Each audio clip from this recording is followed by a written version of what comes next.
Yeah, brushed my hair. Good morning and evening, afternoon, depending on what part of the world you are in right now. I'm Emelina Monero, Vidpal's social media manager, and welcome to our first interview series. This is part of our Startups Working Together in Travel series.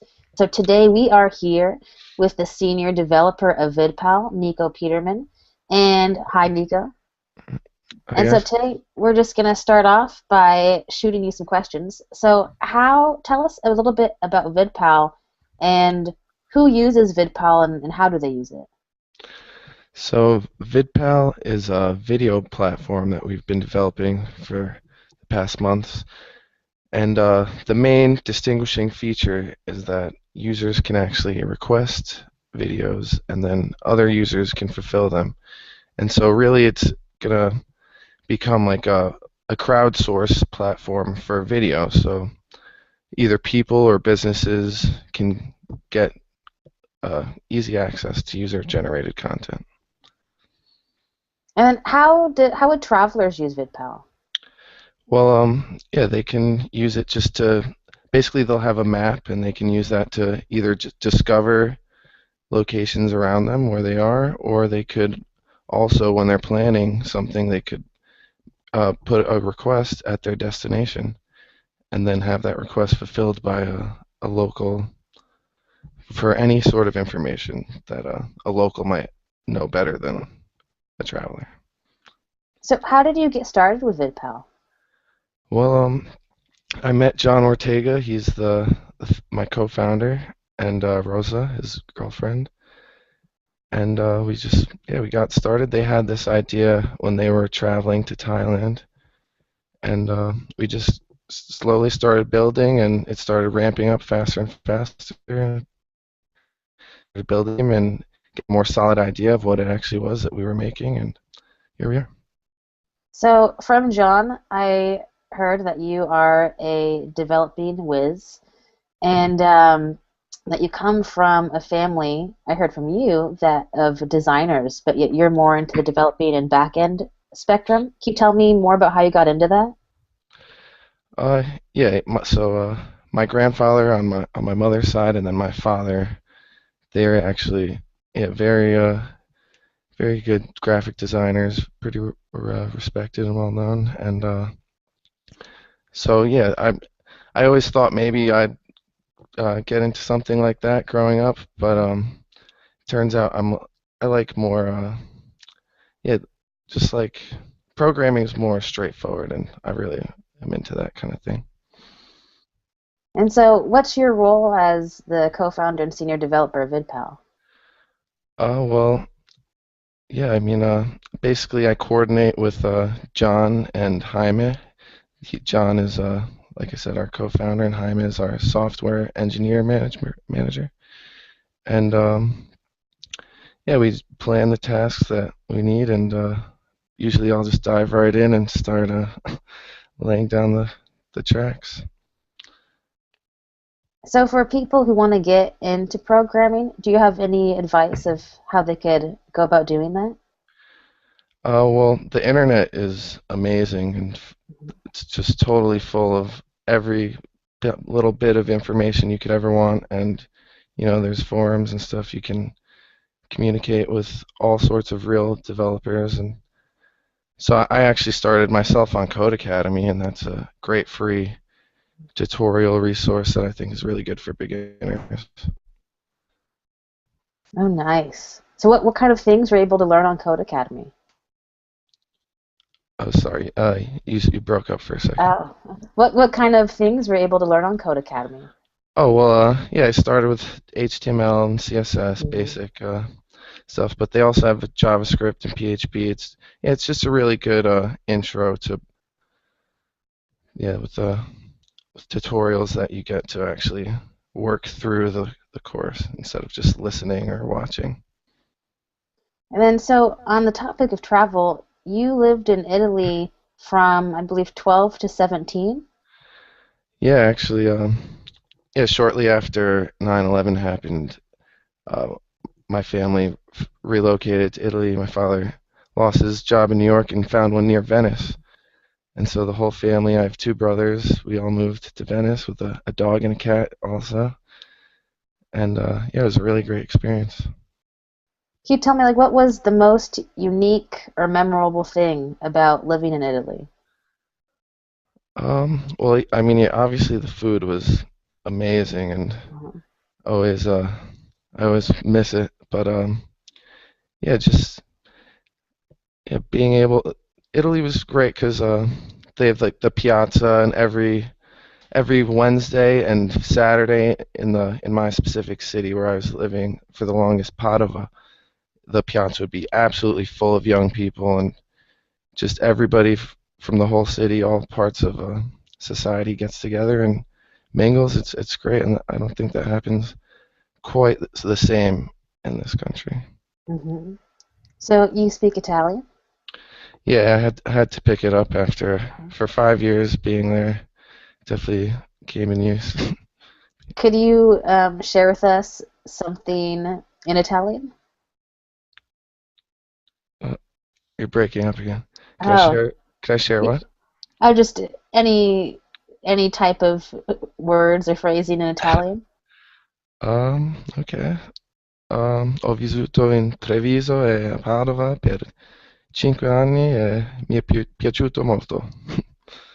It just means Well, I lived in Treviso and Padova for 5 years and I really liked it. that's cool. And then, what was it like being living in Italy, where you have access to the trains and can more easily travel from country to country? Is that something that you explored? Yeah, it's really nice. I mean, it's just like traveling to another state here. Hmm.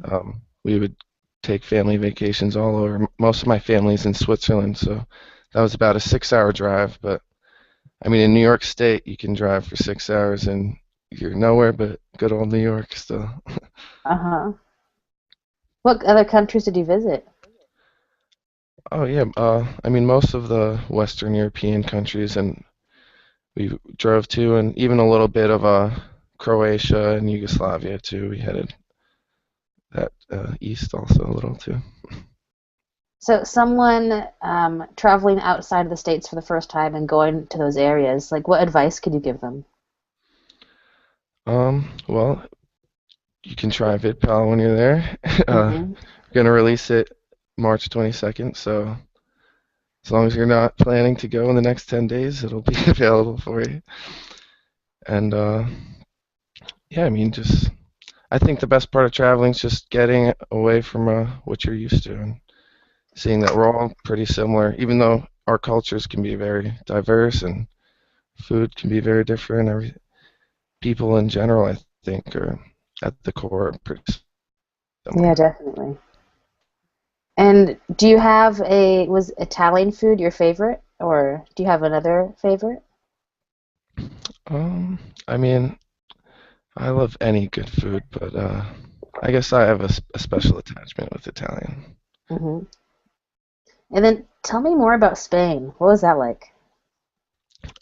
Yeah, Spain's great. It's probably yeah. I mean, even though I have this special attachment with Italy, I probably enjoy traveling to Spain a little more even.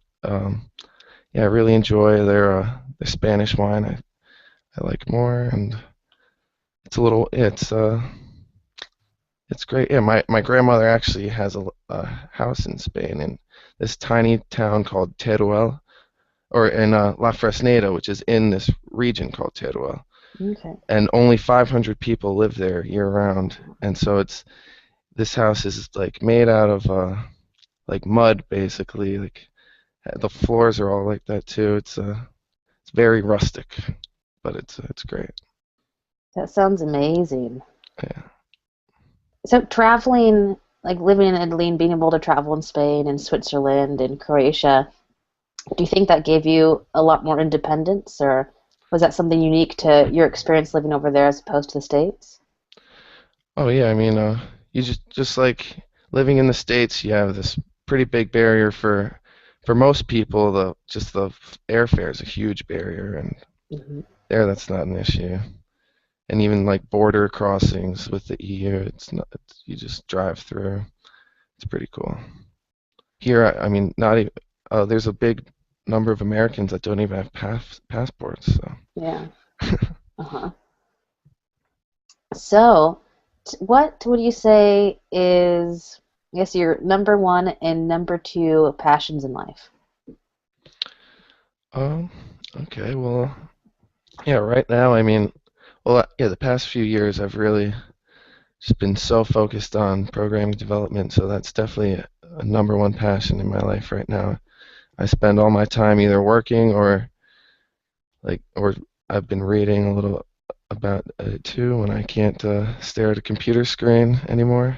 Huh? But besides that, I really enjoy live music. It's yeah, my favorite way to unwind. We have a great theater in town here called the Capitol Theater. It's been there for a pretty long time, but was closed for about a decade, and now it's back. Do you, I'll keep on going? No, sorry. Continue. I know I cut you off. Yeah, it's the Capitol Theater is great. So, Mhm.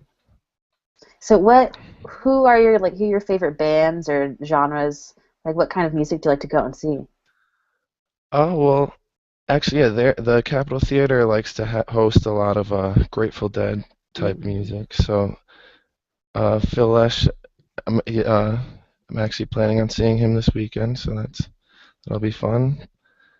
But really, yeah, whatever comes through and whatever I could get a ticket to, Uh-huh. yeah. Do you have like a top three that you want to see, like on your above live music? Okay. Um, hmm. So right now, yeah. So the Tedeschi Trucks Band, I really love them. Susan Tedeschi, she's a great singer, and her husband Derek Trucks, he's trained by the Allman Brothers family guitarists. So they're a really amazing couple band. And then, so they're probably number one right now. Um, oof, there's a lot of choices. But yeah, really, yeah, I just like to see good music with good people. Mhm. What's currently on your playlist, or what songs were you listening to today while working? Today I was doing old like Notorious B.I.G. Pandora actually. Uh-huh. So that's a little different, but yeah, I mix it up. And what was it about programming? Like, what was it that drew you to that? Um, well, yeah, I've always been pretty computer friendly, I guess, or savvy, and yeah, I mean, once I started, I could tell immediately that this is definitely for me. Mhm. Yeah, Is it like a, is learning something that really impassions you as well? Like picking up new yeah, things? definitely. I've always liked, yeah, like staying up to date with stuff and Hmm. just learning more things. Yeah, putting another notch on my belt. It's always a good feeling. So let's say it's a Saturday morning. What is the day in the life of Nico Piderman? Well, yeah, usually I still wake up like at 8 or 9 on Saturday, and Huh. on Saturday I'll usually just pull pull out my laptop and work right in bed while my girlfriend sleeps still until about lunchtime, and then yeah, then either go into the city, see some friends, or keep working. So someone new to New York, what places would you recommend for them to visit? Or what, and also what restaurants would you advise them to check out? Well, yeah, a good one I always recommend to friends is the Highline Park. It's a pretty cool park that was built on they had old elevated subway tracks in Manhattan, and now parts of it aren't used anymore, so they've closed it down and made a park on top of that. So it's like yeah, it's higher up there, and it's like a long pathway park. It's really pretty. You can walk through. It's free. Mhm. And good restaurants. There's a lot of good restaurants. Um, yeah, usually I would recommend my friend's restaurant. He's the head chef at Dopo Teatro East. Uh-huh. I don't remember the address right now, but What It's kind of awesome. food is that? It's like it's Italian. He's from Florence and Uh-huh. he's very Italian, but it's like new Italian, like Italian Nouveau or something like that. So are you a secret foodie? Or maybe not so secret? Oh, yeah, I mean, yeah, I definitely I love food and I actually yeah I cook dinner most of the time for yeah for me and my girlfriend. Hmm. I'm the chef. Nice. So what is going to be on the dinner menu for this weekend? Um, on the weekend I have to have a nice steak. Mm. So yeah, I usually just see head to the butcher at Whole Foods. I think they got a pretty good butcher department and see what's best and between price and value. And so your entertainment spectrum, what would be like your top three movies that you enjoy watching over and over again? Hmm, okay. Peacock's Walk. It's pretty funny. Spoof on like the Johnny Cash story and a bunch of musicians. And then I definitely watch a lot of movies, but not that many over and over. Um, yeah, yeah, that's my main Uh-huh. repeat movie. So we have two Twitter questions. One is, what does Vidpal use for its code base? Okay. Well, yeah. Most of the back end is written in PH, or all of the back end's written in PHP with a MySQL database, Mhm. and then on the yeah the front end we use jQuery, JavaScript. We're developing the mobile website in Angular with the mobile Angular UI. So I'm really excited about getting into that new framework. It's really cool. And then earlier you said how PHP is your favorite and how it's also gets a lot of slack in the developing community. Yeah, it's kind of hip on the internet to like talk smack on PHP sometimes, Uh-huh. but it's definitely great for beginners and you can pick it up pretty quickly and yeah, since we're using it on VidPal, it's what I use mostly. And then another question, what's the most difficult task you've done at VidPal, coding or personality? Personality task. Okay, coding task. Probably the most difficult's been the messaging system that Mhm. I'm just finishing up now, but basically yeah, it's a system for person who's requesting a video and a person who wants to fulfill that request so they can communicate. And so yeah, it's all set up so it'll update in real time, just like any chat would do. So it's pretty cool. And what about personality Uh, task? Personality task? Maybe this this interview. I don't know. Is that what they meant? Maybe. Yeah. Cool. So tell me more. You're talking about how when you lived in Italy, you'd go from school to school. Tell me more about why and like the school system in Italy.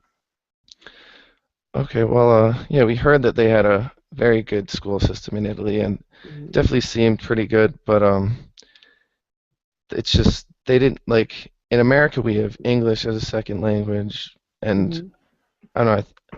At least at my school they had that split up pretty well, like depending where you're coming from, like so they could like speak to you in whatever language you're, if possible they could teach it in your language, and Mhm. there they kind of just lumped us all together, and so it was a little harder at first, like just being taught Italian just in Italian with people that don't speak any English.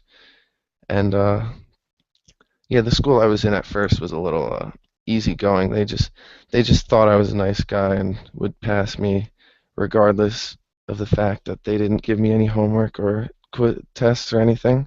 Mhm. So after a few months of that, we realized that we'd have to find a better solution. But so we yeah we tried a few bilingual schools.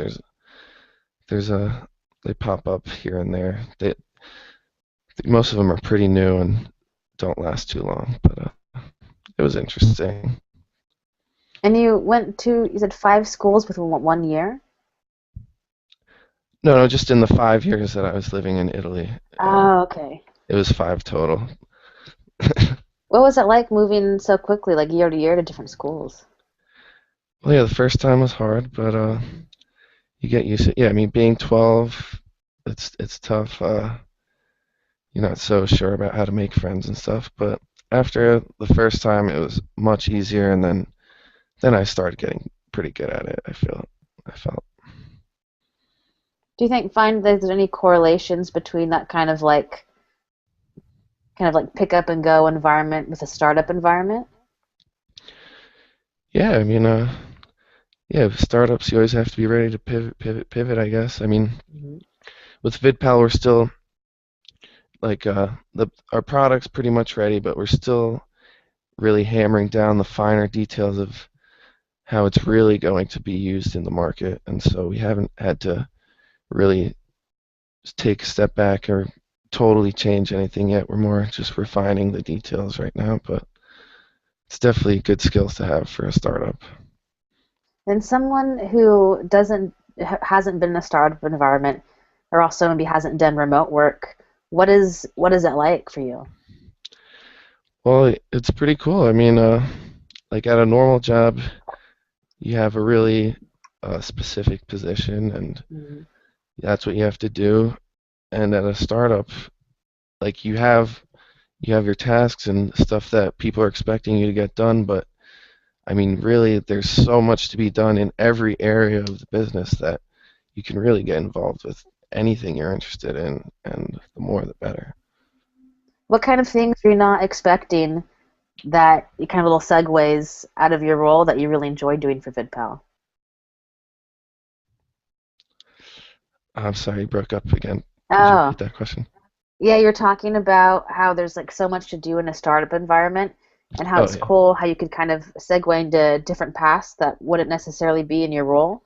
So what kind of segues have you really enjoyed that you weren't necessarily expecting? Okay, well, I joined VidPal really just as an intern, just because I wanted to work with some really experienced developers that we have on the team. But after putting in so much effort, John really took notice, and he actually gave me a part of the company. So I'm an owner now, and so that means I've been all involved in all the filing of the LLC, and I'm the corporate secretary, so I have to deal with a lot of IRS paperwork, and Mhm. also, yeah, we I go to all the or most of the demos that we do with investors, and I go to all of the meetings we have with advisors. So really, I mean, I wasn't expecting any of the business stuff, but I'm doing it, and it's really interesting, and I'm learning a lot. Yeah. So another Twitter question, how does VidPal plan to support businesses?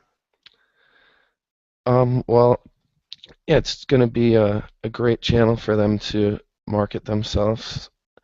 Like, so they'll be showing up on our map and in our list of videos, and we plan on allowing them to offer deals like maybe like $5 off your meal for the best or for a video, or maybe a free meal for the best video of the week or something like that. And feel like it can really generate some great interaction between businesses and the users. And earlier when we were talking before this, you mentioned how you wanted to also meet up with hotels and integrate hotels into VidPal. How would that work? Yeah, pretty similar. Like the hotel would post like or mention to their guests or something like you can get 5, $10, I don't know, off your bill if you give us a video that fits these requirements, and I think everybody would be happy with that. Yeah, definitely. And then can you tell me more about like I guess like the startup story of how this idea came to John? Oh well, him and his girlfriend Rosa were traveling in Thailand, and John, yeah, he travels a lot. He's a very experienced traveler, and he planned a lot for the trip. And basically, when they got there, everything was in Thai. Everyone was speaking Thai, and he still got, yeah, he got a little lost, and they ended up walking through a pretty rough neighborhood, and basically they were in a place they didn't want to be. So they got to thinking, like, how could we solve this problem? And Vidpal was the solution. That's really cool. I also read somewhere about like making it interactive either with the people traveling to different countries or the people who are already there, like how they could kind of create customized videos talking about their customs, like what do you do at this like meetup isn't the right word, but like a farmer's market, like tips of the trade that a traveler wouldn't know from anyone else. Oh Like yeah, is yeah, that's also something that can be integrated into VidPal? yeah, exactly. If you like have something cool about your country or your culture that you want people experiencing it to know, or you think would help a traveler, like I don't know, one thing that comes to mind is my friend who's Japanese told me when you go to a sushi place, you should get omakase because that's like the chef's special. You can supposedly walk into any sushi place and ask for omakase, and it'll be really good. So, like stuff like that, like little tips that you would never know unless you've lived there and been there for a while. That is good. I like sushi, so now Yeah. I know what to ask for. Yeah. So what has your experience been like with VidPal so far, and as the team has been growing? Like what's the team culture like? Oh well, yeah. Right now we're all remote, but we're all just chatting constantly all day, and we have weekly meetings. But I mean, it started very small, just me, John, and Rosa. We added Connor, then then after that we added two or three people at the same time, and now we're up to 10 or 11 people right now, I believe. And yeah, luckily we've gotten Jaime on board, he's a very experienced software engineering manager, so he's orchestrating all of us very well. Uh-huh. And what are you most excited about of like what's coming next for VidPal? Oh, well, yeah, I mean, every time we meet with advisors or investors, we get a lot of really cool new ideas. Like our last advisor meeting, we were talking about drones and stuff. It gets really, yeah, there's a lot of really cool stuff in the works that we're talking about. What do you mean by drones? Oh, well, it was just an idea about in the future having drones make videos, Oh, but cool.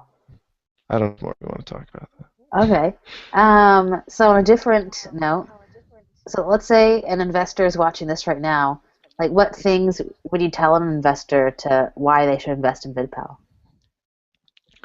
Oh, well, I mean, it's just clearly going to be a very valuable product for, I mean, not users, I mean, being able to request a video, that's not really out there so much right now, like being able to request content. And for businesses, getting user-generated content like that is extremely valuable. And yeah, it's just something that is missing right now from the market.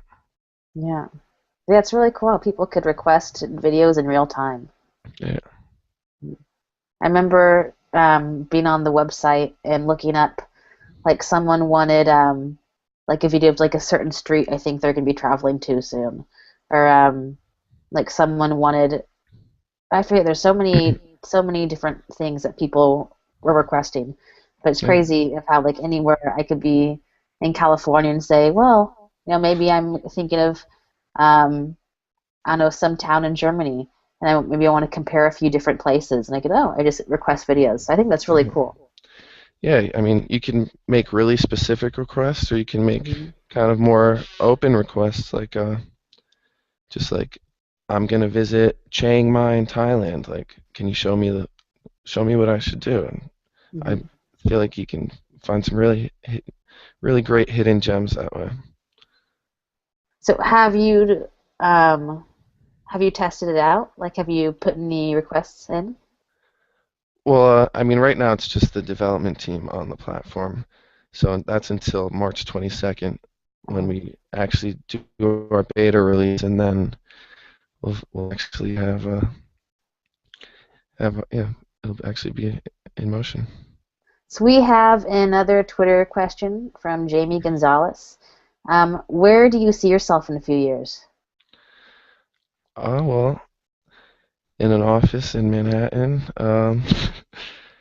I think yeah, that'll be beneficial for the team to be all in a physical location, and yeah, just handling all of the tourism industry's videos. Yeah. So, before we close out for tonight, is there anything else you'd like to share about yourself, about VidPal? No, thanks a lot for this interview, Emelina. Awesome, thank you, Nico. So, to everyone watching, you can tune in with us next week, likely on a Thursday evening around the same time or the exact same time. And we'll be interviewing someone equally as awesome as Nico. And we'll be posting the video link on all the same spaces. You could find it on YouTube always, and we'll also post it on Facebook, on Twitter, on LinkedIn, on Google Plus, all over the world. So there is no reason not to catch our interviews. And thank you very much. We hope you enjoyed it, and we'll see you next week. Uh, Bye.